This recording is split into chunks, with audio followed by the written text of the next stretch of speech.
Good morning. Let's try this one more time. Good morning. I'm Dr. Eric Benjamin, the interim vice president and provost for the Rockville campus of Montgomery College. Welcome to the President's Fall Opening Meeting for the 2023 academic year. I hope that the summer allowed you time to step away from your normal duties and rest and relax. And I trust that you are refreshed and ready to start another amazing academic year. And I want to extend a very warm welcome to Dr. Williams for his first fall opening meeting at Montgomery College on the Rockville campus.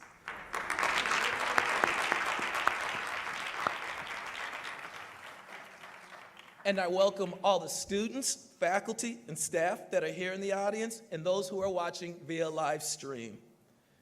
And I would like to give a special welcome to our student athletes in the audience. We have representatives from the men and women's soccer team, the women's volleyball, and the men and women's basketball team, and it's wonderful to have you here today.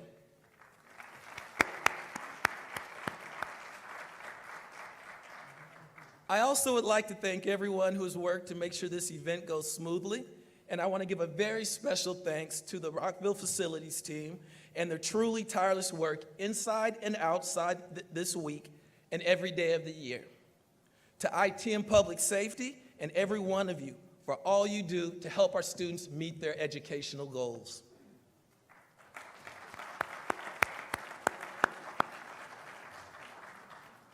This fall, we are returning to a Rockville campus that looks appreciably different than when we left almost 2.5 years ago. I would like to welcome you all to the newly renovated Robert E. Perilla Performing Arts Center. Also during this time, we were able to consolidate student services into one single state-of-the-art building on the Rockville campus, the new Long Nguyen and Kimmy Dong Student Services Building.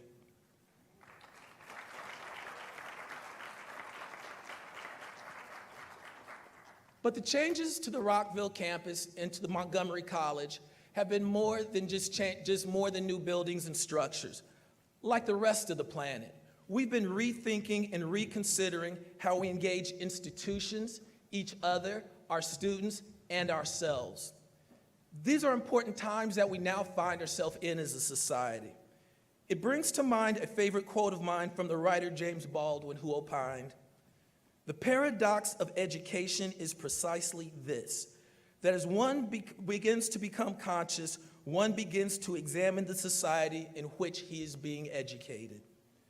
As the community's college, we have an important role in not just the debate, but holding ourselves accountable for the actions that affect our students and the greater community. And with that being said, we have an exciting program planned for you today. We'll have a governance welcome from Mrs. Kimberly Jones.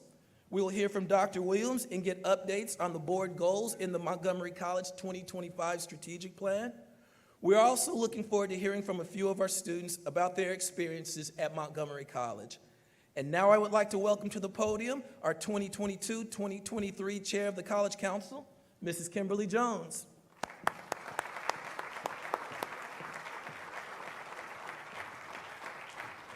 Thank you, Dr. Benjamin. Hello, everyone. Good morning, and welcome to the Fall 2022 opening meeting. My name is Kimberly Jones, and I'm serving as this year's College Council Chair. One of the best parts about working at MC is that we have a community that is innovative, can pivot when needed, and are willing to do what is necessary to support our students and their experiences at the college. This year's theme, Enhancing Equitable Student Experiences, is something that I hold dear to my heart. As a first-generation college student, I remember the wonderful memories I had, especially as a student leader. But in that same breath, I remember the times when I struggled with my classes, not being adequately prepared, food insecurity, and racism, which is quite prevalent in our society today. I know that I am not alone when I say that some of us feel like we were called to do this work in higher education because of what we experienced as a student. But I now have the opportunity to positively impact the experiences of others and ensure that fewer students struggle in the same way I did in college. I'm here to speak about one way that you all can impact the lives of the MC community, serving in governance. Participatory governance is a method of organized and collegial interaction in which faculty, staff, and students and administrators participate in thoughtful deliberation and provide input into institutional decision-making process. Behind me is a slide of our structure within participatory governance, where you can see the 3 categories of councils that we currently have.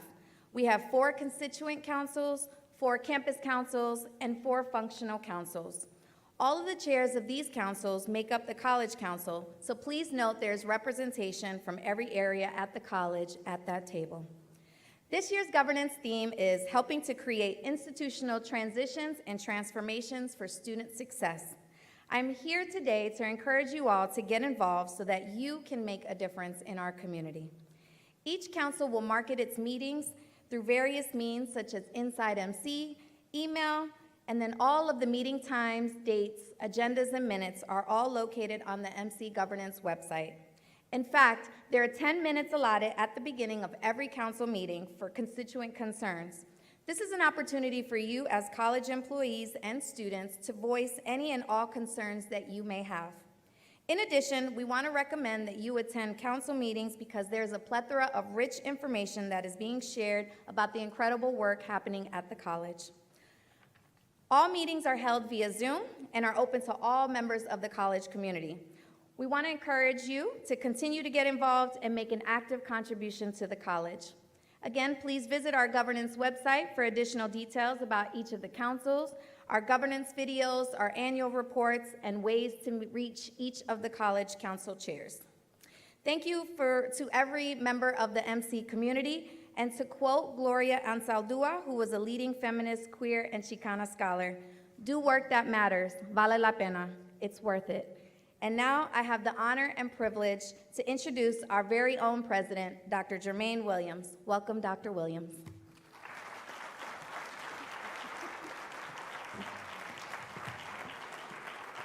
Thank you, Kimberly. Thank you all. It's a great morning.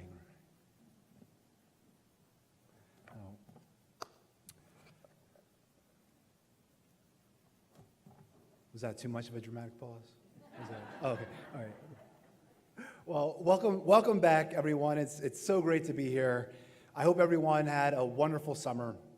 I know some people traveled, others reconnected with family, others put some extra time into hobbies. Whatever you did, I hope you had some memorable moments that will make you smile when you think back on them. I had a robust summer, as I know all of you did as well. My family and I explored Montgomery County even further, figuring out camps as a parent, exploring Sugarloaf, visiting parks, taking day trips to explore the county, finding gem grocers like Lotte that represent the diversity of our county, and meeting up with family and friends in the area. We had a number of firsts, as I'm sure you can imagine, and I am so thankful for all the wonderful suggestions that many of you provided. And speaking of firsts, this is our oldest. We also had our first emergency room visit. Our 10-year-old broke 2 bones in his left arm just a few weeks ago. But he's in good spirits, and as you can see, despite the cast, he remains Raptor ready. So I also received some good book and podcast recommendations. The Sum of Us, What Racism Costs Everyone and How We Can Prosper Together was a book that I really enjoyed. And The Arc of Justice, From Here to Equality, was a podcast that really spoke to me this summer. I was also really busy at the college this summer, as I know many of us were. The Salvadoran Festival drew thousands to the Rockville campus, and I was thankful to participate there. It has been great to experience our community ties in person. This summer, I also joined several presidents in identifying and committing faculty and staff expertise to reducing gun violence. Presidents of area universities and colleges are gathering experts from their institutions to advance promising, actionable solutions to reduce gun violence in the United States. The 120 initiative is named, tragically, for the 120 people who die on average each day from gun violence in our nation. This summer, we also celebrated the robust partnership the college has with the Ethiopian Community Center. On another day, I sat down with a group of students who were also parenting while in college to hear about their experiences. That was eye-opening for everyone involved. For the fourth year, Montgomery Can Code hosted middle school students who were designing apps to make us all better connected. We worked on student orientation with a new video so that students feel welcome and plugged in to all the resources we offer at the college.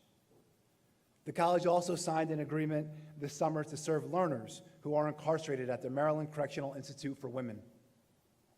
A class this semester is filling up already with eager students. Speaking of access, we made progress on developing our agreement for an East County Educational Center.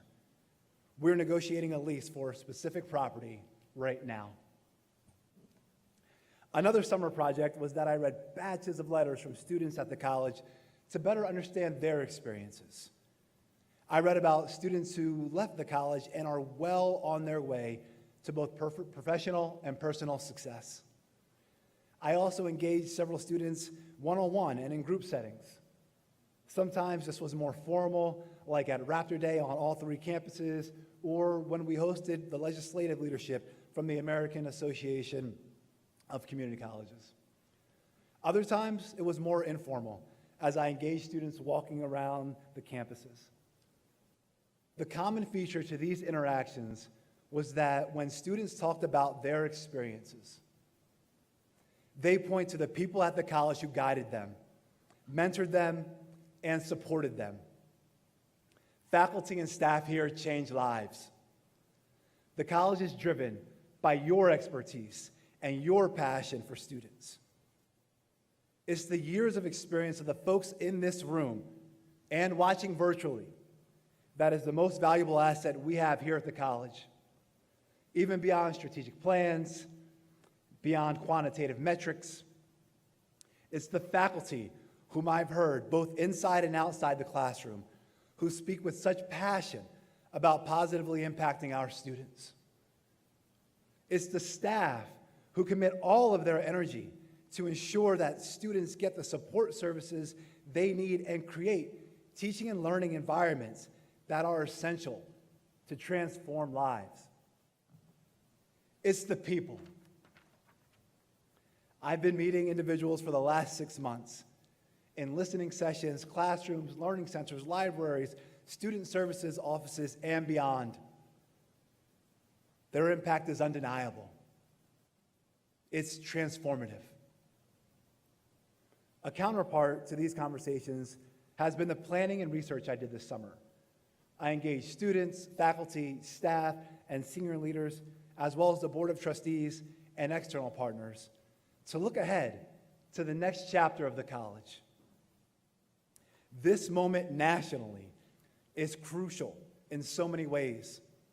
The stability of our economy, the health of our democracy, and the inclusion of everyone in our multicultural society. The college continues to have some extraordinary opportunities to have a lasting impact on all of our communities. There are challenges, no doubt. Some of them, arguably, are beyond our scope. However, there are spaces for change that can greatly enhance student potential. We must continue to recognize them. In some of our partnerships, there are new openings that can multiply the service we provide to our communities. We must continue to act on them. In the structure and training of our workforce, there are new ways to empower and professionalize. We must continue to adapt to them. We must be willing to learn, and learn early and quickly. We can learn as much from our successes as where we fall short. Swift adaptation and prototyping and a data-informed approach and continuing our equity and inclusion efforts will help fortify our journey towards transformation. I'm going to provide some more details on these themes in a moment, but first I want to share a wider context. We have all heard the news that the perception of the value of college is taking some hits. People are questioning whether it's worth the cost. Generation Z members, in particular, are skeptical. These are people who are between 10 and 25 years old. Right? They are some of our current and future students, so we must consider their perspectives. Their experiences with the economy and political disruptions have made them cautious about how they engage in politics, in relationships, and yes, in education. The headline that you could have missed, though, is that the value of community colleges is increasing. Even as all colleges nationally struggle with enrollment, community colleges are growing in value. This recent annual survey from New America shows the change in how much confidence people have in higher education. Public community colleges are leading the pack in terms of their value to the workforce.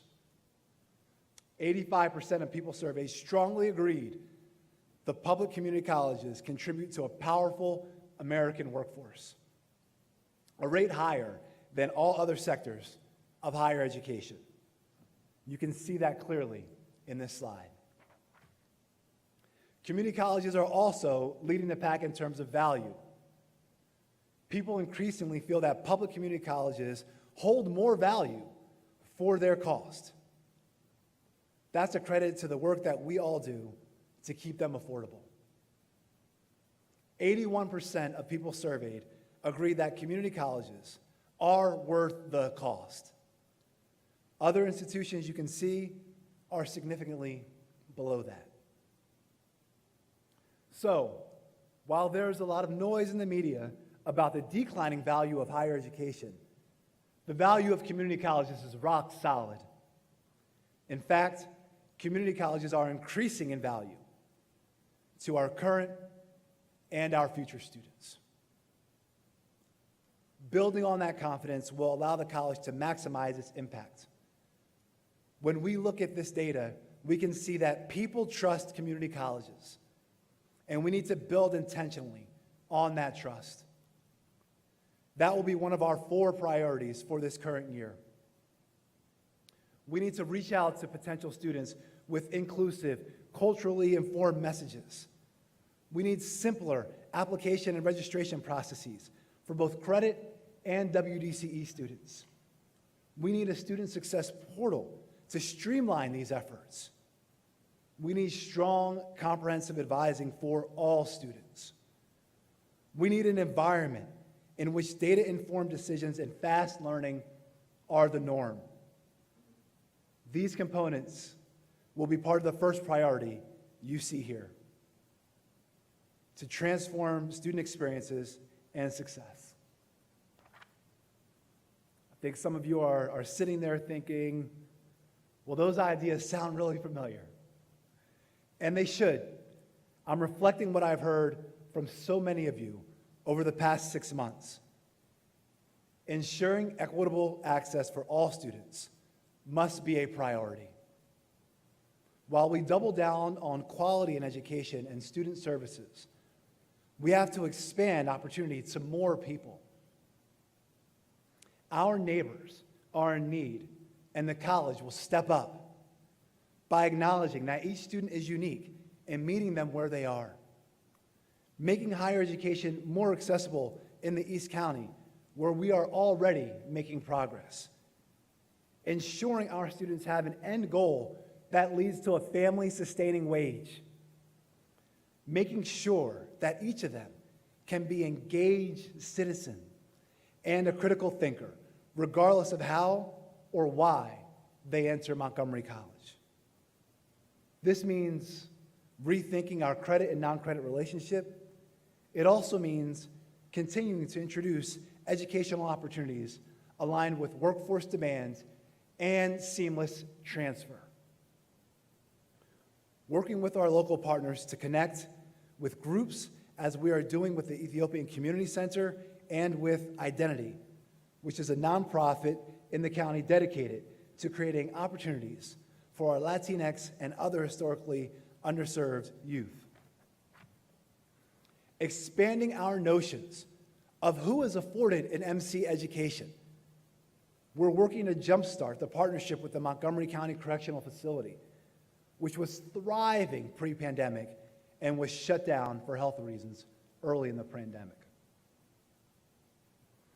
Growing educational access for all people is a critical goal. It affirms the dignity of each person, creates an engaged citizenry, and it addresses the workforce needs of our county. In Montgomery College's next chapter, we will build on the critical work of partnerships. Communities stake their futures on economic mobility, and we are the gateway to that economic mobility. The college can lead in creating social transformation. We can ensure intergenerational mobility, regardless of any status that the lottery of life might convey. The partnership that will allow this to happen, and there are several, these partnerships will be diverse with both public and private entities. Partnerships like the one with Westat that brought to life the Presidential Scholars Program, the one with MCPS that created ACEs and alternative certification for effective teachers to address the teacher shortages, the one with FIST, Fighting Injustice, Standing Together, that is working with inmate learners, the one with BOND, building our networks of diversity made up of male educators of color who are sharing their strengths in the classroom, the ones with more than 150 transfer agreements with 46 institutions. By accelerating existing partnerships, we'll create more opportunity. By revitalizing our workforce development opportunities, we will better meet the county's workforce needs and drive economic mobility. We will continue to nurture our K-12 partnerships, investing in the pipeline of skilled workers and strengthening our communities. You will notice that I'm talking a lot about skilled workers. You may be thinking, well, unemployment's down, so that suggests that people have enough work. The challenge is that employers don't have enough workers. That may change as inflation ticks up, but retirements and people opting out of the workforce are creating a demographic drought, as one economist puts it in an important study. As you can see, cumulative labor force needs, as you can see, cumulatively, the labor force needs more skilled workers. These trends make our work in preparing students for their next steps even more urgent. As always, we will be watching hiring trends closely. Just 3 weeks ago, we sent several curriculum actions to the Maryland Higher Education Commission, MHEC. One of them was a proposal to create a data science degree because the hiring needs in this field are expected to grow 31% by 2030. We also submitted applications to MHEC to offer 6 additional programs fully online: degrees or certificates in Homeland Security, emergency preparedness, fire and emergency services, and behavioral health. These trends also have implications for nurturing an engaged workforce at the college. In Montgomery College's next chapter, we will have to develop a future-ready workforce. It will be diverse, inclusive, and create equitable outcomes. Producing such results will mean proactive management that includes timely feedback. We're already beginning to address implicit biases in hiring with trainings. That will continue to evolve in the hiring space. Customer-focused human resource management will be an essential part of the way the college operates so that we are an employer of choice.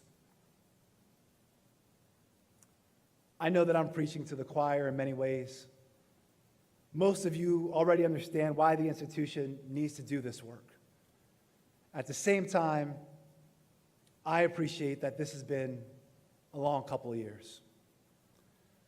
The disruption, the support, and community we used to experience at the college daily in the pre-pandemic era has impacted all of us. Very few of us have come back after March 2020, the same people who left. For some, there were family circumstances that altered our lives forever. The loss of loved ones in recent years or our health conditions cannot be underestimated. Some of us have family members who lost jobs. Some had to change careers due to economic disruption. These experiences have tried us all. Over the last 6 months, I've been listening intently to these stories. I hear people still processing these experiences because their impacts are not over. We live with them every day. I also hear people building community in new ways. People are sharing what they have experienced and are reconnecting with people they lost touch with. This helps all of us. We can't move forward without acknowledging where we have been and what we still carry with us. We need each other to put down some new roots in order to do the important work for students that lies ahead. These realities were never far from my mind this summer, as several at the college worked on these priorities. The truth is that our students have experienced the same challenges we have. As they show up in classrooms and learning centers and counseling offices and beyond, they need us more now than ever. Many of them are carrying burdens that they are still processing. Lost wages, lost health, lost loved ones. At the same time, they are still facing challenges of being a first-generation college student or an immigrant or a person who is marginalized in some way. The last couple of years have also changed our students' expectations. They now anticipate our services will be high-tech and high-touch. And thankfully, we have a history of innovation in leveraging technology, and we must continue to cultivate as rapidly as the needs of our residents are changing. I say residents because it is about more than the students who we are currently serving. It is also about the residents whom we could be serving. For them, words like semester, placement, credit do not always resonate the same as they do with all of us. What resonates for them is opportunity. Opportunity for a better life in a manner that meets their needs. That includes flexibility in academic and academic support, location, structure, modality, and length.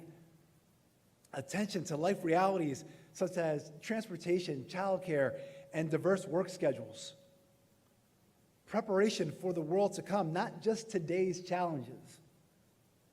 So our future shaping must be proactive, predictive, collaborative, and transformational.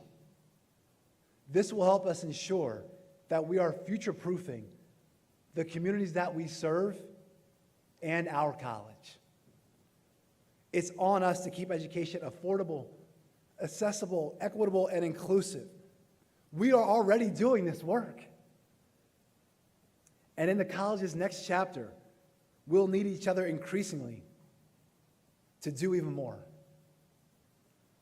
I say all of this because I know there will be days when we feel stretched too thin. I live in a new neighborhood with 2 sons who are about to start at a new school. And I don't know if you heard, but I'm fairly new to my job. So I have those days too. Sometimes, during those days, I think about this observation from author Paulo Coelho. When we least expect it, life sets us a challenge to test our courage and willingness to change. At such a moment, there is no point in pretending that nothing has happened or in saying we are not ready. The challenge will not wait. On those days, I remind myself that the needs of our students will not wait. When I was a first-generation college student, I struggled at times. Whether you were a first-generation college student or not, I'm sure we can all relate to experiencing challenges. I am certain as we encountered our challenges, there were faculty and staff juggling young families and commuting and working at a job or two or three. They helped us not only survive, but thrive. They did that service for us, even on days that their courage was tested. So, let's lean in together. Let's lean on each other. Let's empower students to change the lives that they are facing now, in this moment. In doing so, we will rebuild the ties of our internal connections and build new ones with the communities we serve. As we collectively create a holistic experience for students, I am confident that it will also enable the social transformation we all seek. Addressing poverty levels, income and wealth disparities, and social and racial injustices. Thank you all for being here. Thank you, thank you. Now, I'm pleased. Thank you.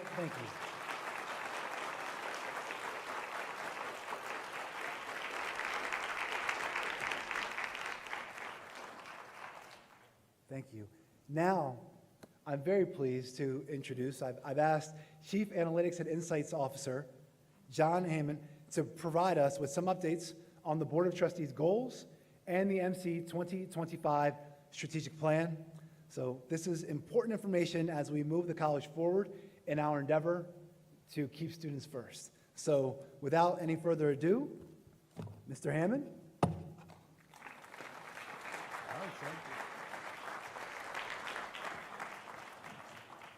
All right, thank you, Dr. Williams. Right, your data-informed welcome, right, supported by the stories from faculty, students, and staff, is a great way to start this academic year.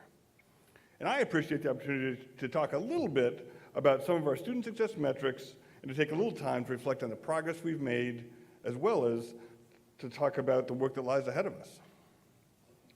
Today, I'll give a brief update on the 3 Board of Trustees student success goals that were established in 2018, and to give an update on the progress of the 6 goals of the MC 2025 strategic plan. It is worth remembering that these goals were set back before any of us heard of COVID-19. Back when we thought that Corona was, just a crown or perhaps a beer to some of us, right? If you can recall such an innocent time. Right? The first goal was a bit of a stretch goal, but we focused on the graduation rate of the first time ever in college students who started back in fall of 2018. Many of you will recall this cohort as the cohort of 4033. With close monitoring and lots of advising, nudging, and encouraging from people across the college, we managed to surpass this goal. That's an applause line I'm waiting for, right? That's okay. Good. I knew everyone remotely was clapping, right? But we had to get the in-person audience to get with it too, right? So anyway, that's a huge accomplishment. What's impressive about this is not just that we met and surpassed that goal, but despite the pandemic, we have continued tracking and focusing on the subsequent cohorts, and I anticipate we'll continue to see this high level of success in the years to come. The second goal was also a bit of a stretch goal. Right? We hope to increase the percentage of students who transfer to continue their education to at least 50% of that same cohort. As you can see, this goal was more of a challenge, and the pandemic negatively impacted enrollments, not just at Montgomery College, but many of our students did not immediately transfer during the past few years. It is worth noting that the 2022 figure is not completely comparable to the other years listed here, as the previous cohorts were tracked after the fall enrollments at other institutions, and the reporting for fall enrollments for fall 22 is not yet available for this cohort. So while there'll certainly be additional students transferring this fall, it is unlikely to be enough to reach that 50% mark. However, as with the graduation goal, the work did not end with the fall 2018 cohort, and we're continuing to work with our partner schools to ease the transfer pathway, and the recently passed Transfer with Students with Success Act is intended to help even more students make that transition successfully. The final Board of Trustees student success goal was to see if 38% of an earlier cohort, the students who first enrolled in fall 2014, would earn a baccalaureate degree within 8 years of starting at MC. While this may seem like an outcome that we have little influence upon, it is critical we work with students to make sure that they're equipped with the knowledge, study skills, self-confidence, and perseverance to succeed after they leave MC. While this is certainly not the only way to measure success beyond Montgomery College, it is one useful metric. The timing of starting this work after many of these students had already transferred, coupled with the pandemic, have left these rates largely unchanged over the past few years. As we think more broadly about post-completion success, we'll undoubtedly develop metrics that encompass even more measures of success in the next several years. As we reflect on these three goals and the effort that went into helping our students succeed, we have a broader plan that looks at all aspects of the work of the institution, our strategic plan, MC 2025. This plan, also written pre-pandemic, takes a broad look at the college and where we want to focus our institution energies.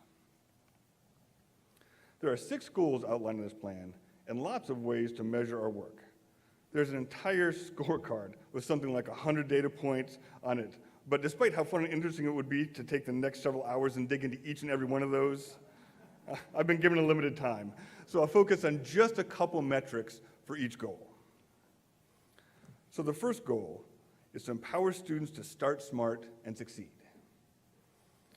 An area of strength in this goal is yet a different graduation rate. This is looking just at our first-time full-time students, the iPad rate, which is important because it's publicly available and one of the things that lots of students look at when they're kind of comparing schools in the area. And it's worth noting that even though I don't have a slide to show it here, that even when disaggregated among our largest race ethnicity groups, the differences between those groups are shrinking and all of them are increasing. An opportunity for growth in this same area is that of enrollment. Right? We've been looking at our total fiscal year enrollment, counting all credit and non-credit students. We've decreased almost 10,000 students in these last 3 fiscal years alone. The second goal, right, enhanced transformational teaching practices and learning environments. We also have some areas of strength. One of those areas of strength related to this goal is to increase the number of students who have no cost for the textbooks. It has risen from about 990 to over 1,100, and it has substantial cost savings for the students enrolled in these sections. An opportunity for growth here that we can all hopefully help influence is our fall to spring retention. Historically, it has been about 80%, and it fell during the pandemic, but has recently started to rise. Everyone in the room or watching virtually can make an effort to connect with the students that we have here on campus this fall and talk to them about their plans for the spring semester and help them finish what they have started. Our third goal is to fuel the economy and drive economic mobility. The economic of the college on Montgomery County is huge. A recent study by MZ found that the college supported almost 11,400 jobs in the county annually, which is equivalent to over $1 billion of added income. This is a tremendous driver for economic growth in the county. Opportunities do exist, however. In particular, working with local businesses to help find internships for our students is a valuable way to make sure students have concrete and meaningful experiences before they graduate. These internships can also lead to jobs and help grow the local economy. Working to get these internship levels back to pre-pandemic levels would be a boost to our students and our community. The fourth goal, to build, engage, and strengthen community partnerships. Dual enrollment has been a source of growth even during the pandemic. To be clear, it is not just a strength because of the additional enrollments, but we are continuing to build a strong partnership with MCPS that can be beneficial far beyond just dual enrollment numbers. Relatedly, an opportunity for growth can be seen by the decline in graduating MCPS students who immediately start at MC. Working with MCPS and the individual high schools to make sure the MC is a destination institution and not just a fallback choice is crucial work in this area. The fifth goal is to invest in our employees. Right? In our recent employee engagement survey, My Voice, My MC, we were pleased that 80% of respondents said that all things considered, MC is a great place to work. While it'd be ideal to have everyone at the institution agree with that statement, the fact that less than 5% disagreed is a very positive score and speaks well of the institutional environment. The same survey shows some opportunities for growth, right? Including the question about how much diversity is valued. While 73 agreed with the statement it is possible for us to work on valuing all types of diversity to increase the score and reduce the percentages of people who disagree with that statement. Our final goal, protecting affordability. The area of strength highlighted here is the incredible growth in the foundation dollars, which has grown from $5.7 million to $9.8 million in this short time frame. Of course, not all of that is spendable money, as it includes pledges, bequests, and endowed funds, but it is an impressive accomplishment. It should be noted that the flat tuition rate for the past 3 years has been extremely helpful to so many of our students who have seen prices rising in almost all other aspects of their lives. While this flat tuition rate may not be financially sustainable in the future, it has certainly helped protect affordability for our students in the past 3 fiscal years. As noted earlier, the decline in enrollment has been steep over the last few years, and this has a direct impact on revenue. You'll see that from fiscal year 2020 to 2022, our credit bill hours dropped from over 500,000 to just 328,000. So in summary, we have made progress on the 3 student success goals and have evaluated the ongoing work and success of the MC 2025 strategic plan. This work is obviously not complete, but gives us a focus as we start the new academic year.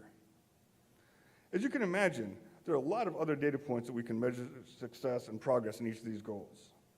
I will be visiting the various governance councils throughout this year to take a deeper dive into some of these metrics and our institutional data in general, and I hope to see many of you there. With that said, I'm pleased to get off the stage and welcome Dr. Williams back to the podium for his conversation with the student panelists.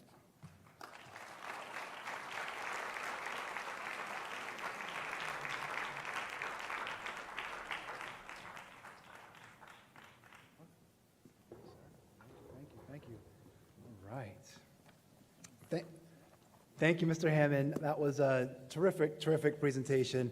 And he, and I'm sure a lot of you know how much I love data, so anything with that many charts always piques my interest. And we're going to shift gears a little bit, as you can see. And this is another exciting part of our time together when we're going to hear from students about their experiences at MC. So we have a group of students who have had a variety of experiences at Montgomery College, and we welcome them today to share those experiences with us.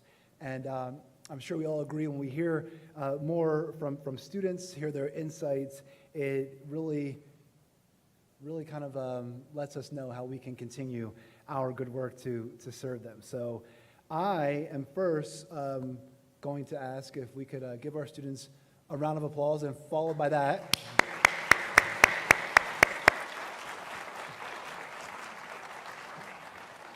Thank you. And now I'm going to ask our students to introduce themselves.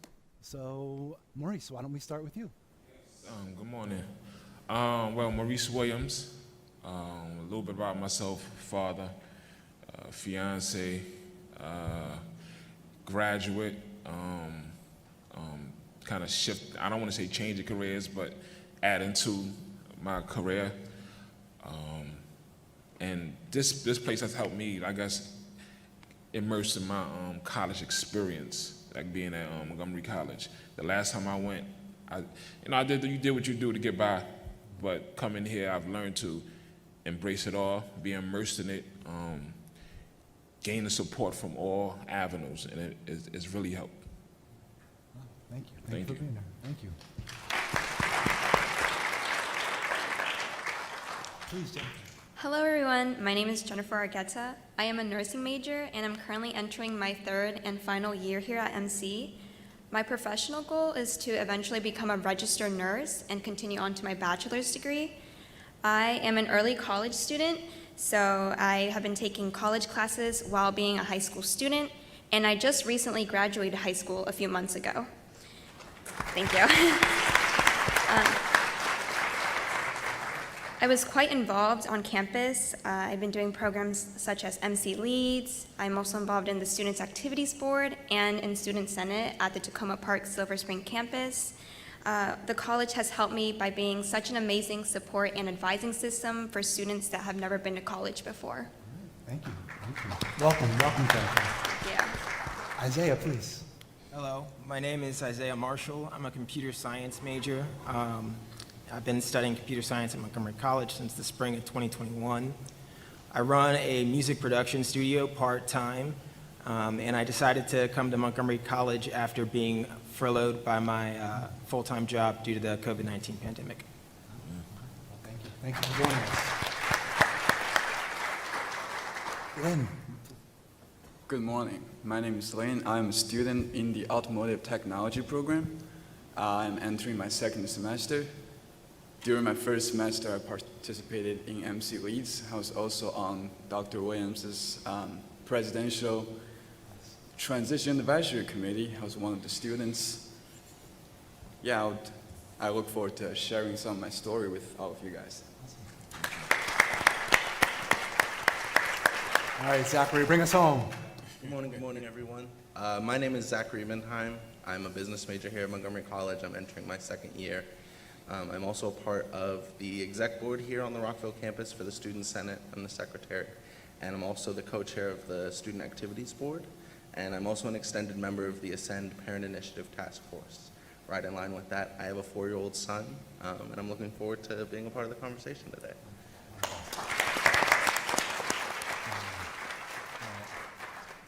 Thank you all so very much for those introductions and again for being with us here. We're excited to hear about your experiences and we're going to hop in with our conversation. So the first question that I have is what would you like faculty and staff to know about your reasons for attending MC and how we might all help you succeed? Zachary. So right in line with kind of everything I was just saying, I'm a parent, so I try and set the standard for my son. And I want to be able to, when he's around the time to go to college, I want to be able to tell him that he can go to school and he can be successful and he can accomplish everything he sets out for. And one of the ways that MC could help me succeed with that is I spend a lot of my time advocating for student parents on campus and just continuing to allow me to have a seat at the table to speak on behalf of my fellow student parents. I'm not sure if anyone knows, but of our 17,300 credit students, 15 to 20% of us are parents. So it's a big group. Oh, I guess I got it. So for me, it's definitely proximity, affordability, and major, which is broadcast journalism. And I think the ways they can help me succeed is I would like, just like he said, just to shift the general perspective of what college students are. You know, some of them is not straight from high school. Like, you know, you have working adults that's coming back into the program. So that's it. Give us more resources. More resources and, really kind of focusing on that equitable approach, right? That we really lean into at Montgomery College and finding out what our individual students need. Because it's different for everyone. It's different. It looks different for everybody. Yeah. And she's coming straight from high school. Right. I graduated from college, and I'm coming back to enhance my career. So, and he has a child, I has a child. So everybody's perspective, it looks a little bit different. So it's a little bit more work, but I think it's more beneficial. Thank you. Anybody else care to, Lynn? I'm a little similar to Maurice. I also have a bachelor's degree. My background is in engineering, but I'm interested in the automotive industry. After talking to a few very successful mechanics in Montgomery County, they recommended coming to get some hands-on experience, get some education from Montgomery College. A lot of people spoke very highly of the automotive program here. And my goal is I'm an international student from China, and I'm planning to work in the automotive industry. So coming here, I'm getting my education, sort of mechanic education, but I'm really learning to use my hands, use the tools, so that afterwards I can get a job in that field and be successful. Thank you.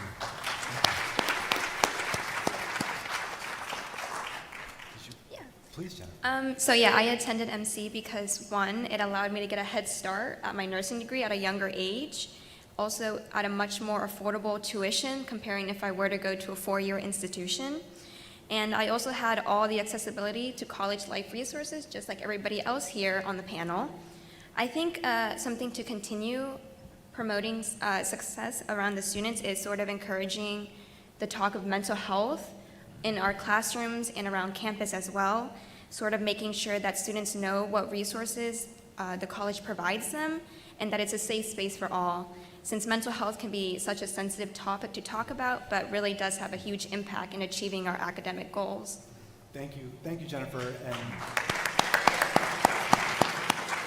actually, kind of segue, and some of you have talked about it, so maybe we can, maybe dive in a little bit more. We've talked about the Ascend program, mental health. So what resources at the college have impacted your success in tutoring, libraries, multilingual information, counseling? We heard about the Ascend program. We heard other, and do you have any ideas that would help us enhance support for students? And again, some of you started already down this journey, so let's probe this a little bit. Yeah, Isaiah, please.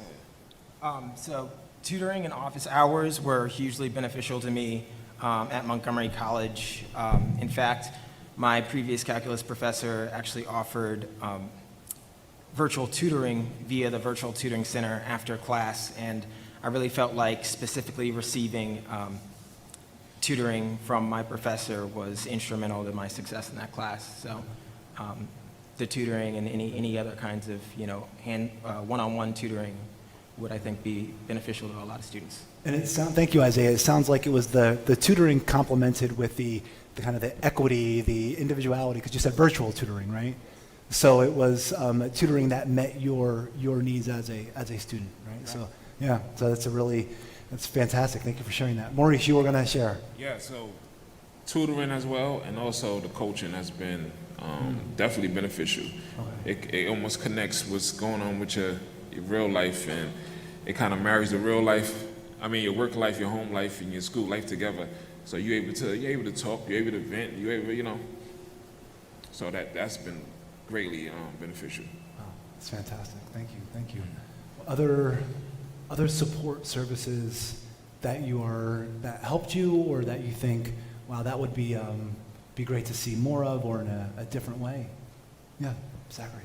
One of the things, I was in a communications class last year, and I was actually on the Tacoma Park campus.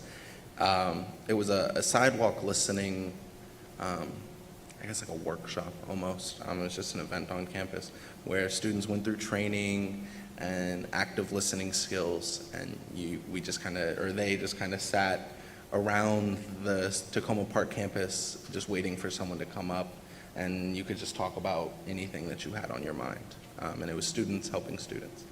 And a lot of that, I would say, would probably be my recommendation. See a lot more of that across all campuses. So that peer-to-peer or near-peer, as it's sometimes called, interaction to really support our students. And I know we have, there's opportunities for that. But I hear you saying, wow, just kind of uplift those and maybe amplify the opportunities. Yeah. That's fantastic. And I see you nodding your head, Jennifer. Are you going to yes and that? Is that? Yeah, I just want to add on. I think something that could sort of promote success even more is like the promotion of technology rentals. So like laptops and calculators, because they are very expensive and it's a necessity for a majority of the classes that are offered here on campus. And also just the overall promotion of the stuff we already have, like the digital learning centers. I know a lot of students don't know we have them on campus and that they're there. Thank you. Thank you. As we go into our third question, it'd be really interesting to hear, how are you planning for your next steps? Some of you have talked a little bit about this, but let's, such as transfer, graduation, employment, how are you preparing? Please, Zachary, please. I'll be done here at MC. It's looking like this summer, and my goal is to transfer to either the Shady Grove School, or universities at Shady Groves, or College Park, the Smith School of Business. And kind of beyond that, success to me looks like after MC, just having the ability to say that I made an impact on my community and those around me. It's really important for me to use my platform and use my voice to advocate for those that don't have the ability or don't have the opportunity. Wow. Thank you, Zachary. Thank you for sharing your planning, and I appreciate you adding the component of, what does success look like for you? And that'd be great to hear how other individuals, how are you planning, and ultimately, what does success look like? I think for me, success for me looks like definitely having employment after finishing, whatever that be. I don't mind starting at a lower level and working my way up, but definitely having some type form of employment in the field. Yep. Okay, great. Wonderful. Isaiah, please. So I plan to transfer to the University of Maryland to finish my bachelor's degree in computer science. And success for me looks like finishing my bachelor's degree and getting full-time employment as a software engineer in the industry. Okay. Fantastic, fantastic. Other individuals in terms of your planning and what success looks like for you? Sure. Thank you, Jennifer. Yeah, so I hope to, as I mentioned earlier, to become a registered nurse, and I want to be able to successfully graduate and pass the NCLEX state exam in order to officially become a nurse. And I want to be able to put those skills that I learned during clinical hours, I want to be able to actually put that on real-life patients in the real-life setting. And I hope to further transfer and continue my education, because my dream job would be to become a midwife and help future mothers. Wow, that's wonderful. That's it. So when we think about the plan for success, what success looks like, and I've heard some common themes where you want to be able to make an impact on society. You want to be able to have a job in the field that you're going to school for, right? You want to be successful in that role, and ultimately you want to advance within that profession, right? After you're breaking through and, transferring possibly and, getting your degree. So what has been, when we think about all these components and the support and the path and what success looks like, what has been the most helpful to you as a student at MC? And do you have any suggestions for improvements? What has been the most helpful, and do you have any suggestions for us? Yeah, I think the most helpful for me has been the programs in the PSP, Presidential Scholar Program. That's been beneficial. Also, just being immersed, like I said, immersed in the college experience has been very, very helpful. Coaching has been helpful, tutoring, and what was the other part you said? Are there opportunities that you see, anything that you would see that we could do? Yeah, I think for an adult college student, definitely, I think more remote classes is good. More career connection, more academic, and more academic empowerment. More remote classes, yeah. So thank you. I hear a lot of themes, a lot of themes throughout our conversation. Isaiah. I definitely like to second Maurice. The Presidential Scholars Program has been really helpful for me. The ability to pursue my degree completely virtually has been really helpful too and convenient, and it was kind of a determining factor that led me to go back to school and get my education. So far, my experience at Montgomery College has been much more enjoyable than my experience at a technical school and a university. So I don't have any suggestions. Fantastic, all right. What about others? What has been, Lynn, the most helpful? I would name two things that Yes. I find very helpful to me. One of them is actually student life. I participated in MC Leads, which is a leadership training program that meets once a week for a span of some time during a semester. And that to me was a tremendous opportunity to explore myself, express and explore myself. And that's where I meet Mrs. Kimberly Jones, who is a mentor to me, and I really was not expecting such a wonderful program when I came to MC. So that was a big bonus. It was helpful because I think I became a student who explored my own potential more. So it's a very encouraging experience for me. And the second is the faculty in my program. As I've mentioned, I'm here for some hands-on experience. And many of the faculty members know that.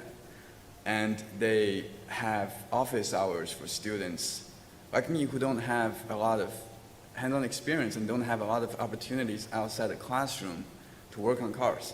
So they have office hours for students like me to get more experienced, to apply the knowledge that I learned in the classroom. And that's been extremely helpful. If there's any suggestion, I would actually say, it seems to me the Technical Training Institute seems a little bit separate from the academic side of Montgomery College. And I think there might be a way to bridge the two so that the two components of the institution is more integrated, more united. Other than that, my experience has been extraordinary here. That's fantastic. Thank you, thank you, thank you, thank you. Does anyone else want to share what has been most helpful? Zachary. I'll piggyback off of what Jennifer and Lynn were saying. I was also a part of the MC Leads program, but I did it here at the Rockville campus with Miss Lisa Hackley. And getting involved, I would say, has been the biggest impact. I'm a returning student as well here at this school. So I've faced the reality of not being able to succeed here. And now I'm back and I am succeeding and I am doing well. And the biggest difference now is how involved I am. The students that I'm around are highly motivated. A lot of the students from the Student Senate last year, I know at least 2 of them are going to Georgetown. Plenty of them went to Maryland. So these are all students that are along the same path that I aspire to be on. So just being involved, getting around those highly motivated students. And I guess the only improvement I would say with that is kind of with what Lynn was saying, is finding creative ways to expand the table to allow more students in other areas, whether it's workforce development or technical training, allowing them to have a seat at the table as well, because they're very important to this campus and this community as well.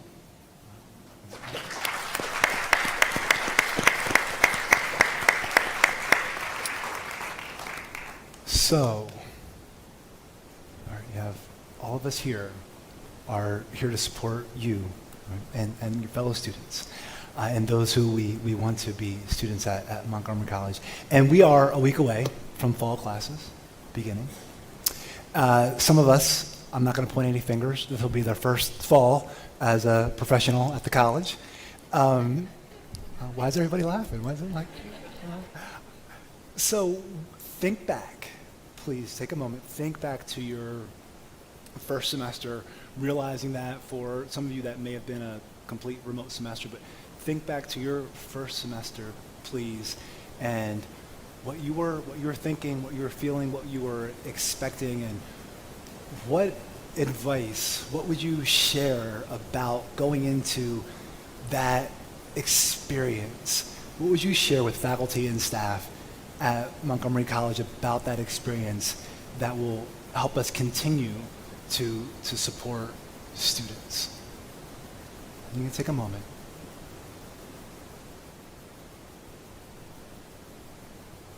Please, Zachary. One of the biggest things that I did last year, and my family will attest to this because I was constantly doing it every day for classes, I would log into Zoom a little bit early, like 5-10 minutes early, and I would just chat with my professor, right? Whether it was my stats class with Dr. Maurice Shahadi, where we were talking about Elon Musk and Neuralink, right? It has nothing to do with statistics, but I got to know my professor a little bit better. Or if it was talking to my sociology professor, Professor Daniel Santor, about social stratification. We were writing a paper, but specifically in today's society and relevant topics along that outside of the classroom, right? These professors are so interested in teaching the students here. If you take the time to chat with them and just pick their brains about anything, they're more than happy to oblige. Awesome. Thank you. Thank you. Jennifer, please. I have a nursing professor that was a big advocate on using correct pronouns for students and even announcing their own pronouns before the start of class. And I think that's very important because it sort of encourages that inclusivity and that, you know, the college is a safe space and it's like representing different identities. And it really does make a big difference when faculty or staff announces their pronouns to some students. Thank you. What about others? That first day, that first semester, Maurice. Yeah, Yes. so for me, the first semester, first day was a little bit nerve-wracking, right? Because I've been out of school for a little while now, and I'm a little bit older than some of the students well, at least I think so. So I'm already coming into that space on guard, just feeling like I'm the old guy, the old man coming in. And I'm not even that old, but feeling like I'm about to be in a class full of kids, not kids though, but. So I would say just for those adults or people that's coming back into the workforce, the faculty could just be a space for them to talk, to vent. Like I said, the coaching was a great aspect of it, so because I'm able to speak about those fears of being uncomfortable and finding ways to overcome that. And, you know, that's it.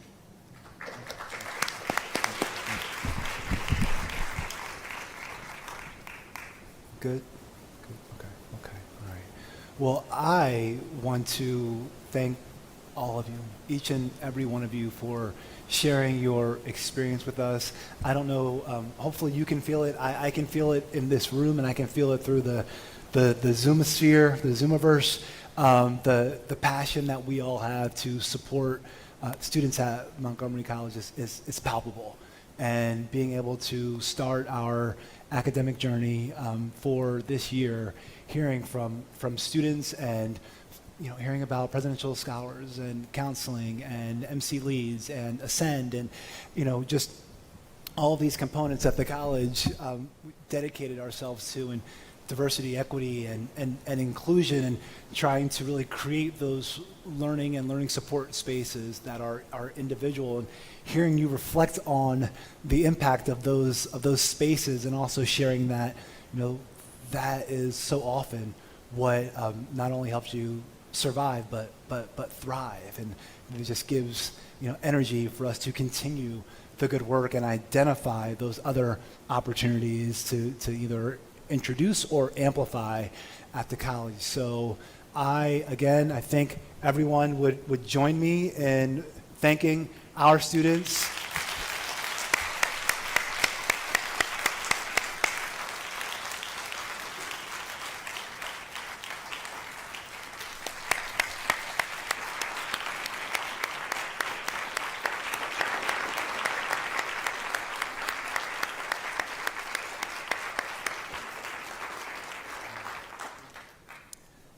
Thank you all. Thank you, everybody. And I would be remiss if I didn't add a point of clarity onto that thank you for everyone who is here and everyone who is watching, because I know is all of you who have created the experiences that our students had, right, and that they were able to share with us. And I know it's all of you and us who are going to continue to endeavor to provide equitable educational opportunities for our students and our residents. So thank you all so very much. At this time, I would like to welcome Dr. Benjamin back to the stage for, I think I've heard, first time ever, a door prize drawing and closing remarks. So Dr. Benjamin.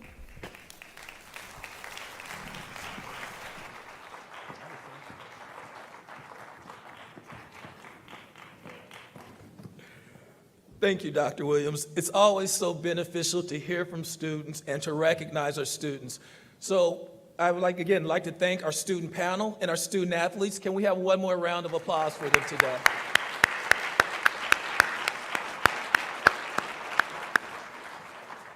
And now for the door prize drawing. Thank you, Raquel. Thank you, Raquel, for assisting me.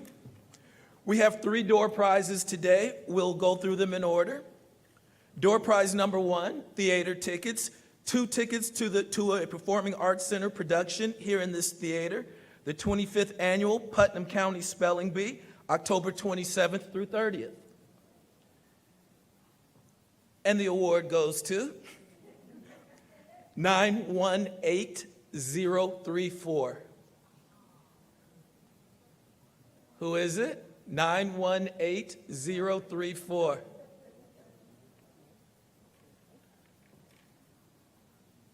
El segundo. 918013.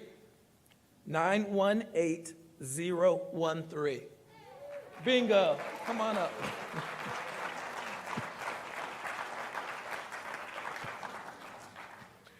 All right. Our second door prize number 2, preferred parking space. Preferred parking on your campus or office location for a month.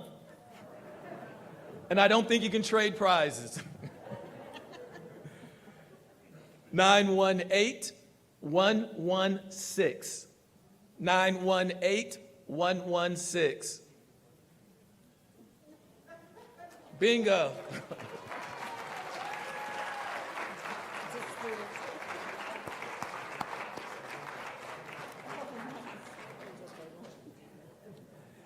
And the third prize, the largest collection of MC swag ever brought together. Here we go. 918119. 918119. Do we have?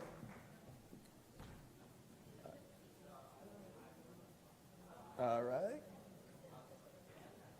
918049. 918049. Come on, Dr. Hernandez.